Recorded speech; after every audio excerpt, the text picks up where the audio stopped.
चलिए बच्चों, आज की क्लास में हम स्टार्ट करते हैं यूनिट 5। भाई चैप्टर का आपका नाम है कंटिन्यूटी एंड डिफरेंशिएबिलिटी।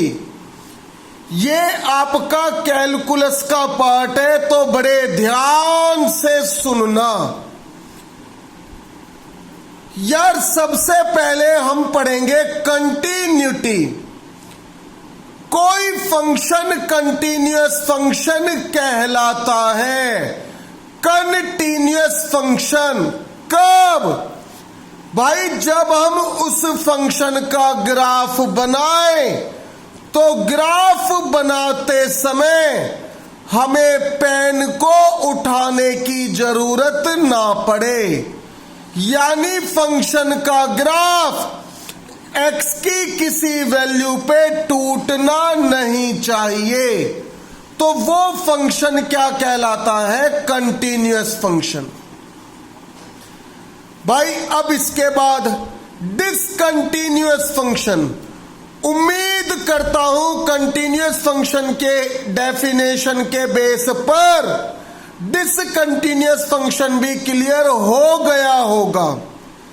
भाई वो फंक्शन जिसका ग्राफ बनाते समय कहीं ना कहीं पेन को उठाने की जरूरत पड़ जाए, यानी कि वो फंक्शन जिसका ग्राफ एक्स की किसी ना किसी वैल्यू पे टूट जाए, तो भाई उस फंक्शन को बोलते हैं डिसकंटीन्यूअस फंक्शन। चलिए, सबसे पहला टॉपिक क्या है? To check the continuity of a function at a point X बराबर ए। बड़े ध्यान से सुनना, बहुत प्रैक्टिस मांगता है टॉपिक। भाई उसने आपको एक फंक्शन दे रखा होगा, एक्स की कोई वैल्यू दे रखी होगी ए।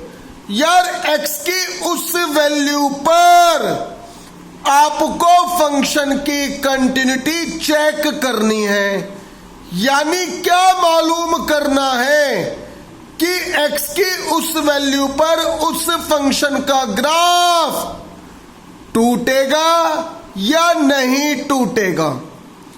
भाई इसके लिए क्या क्या करना है? सबसे पहले एक्स की उस वैल्यू पर फंक्शन की निकालो लेफ्ट हैंड लिमिट। आपने 11th क्लास में चैप्टर पढ़ा था लिमिट।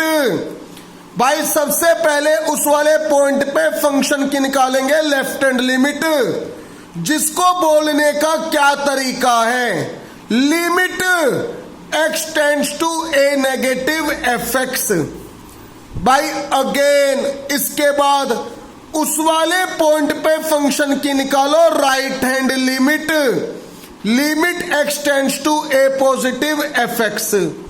और तीसरी बात क्या निकालो? एक्स की उस वैल्यू पे फंक्शन का आंसर। अब बढ़ेंगे आगे।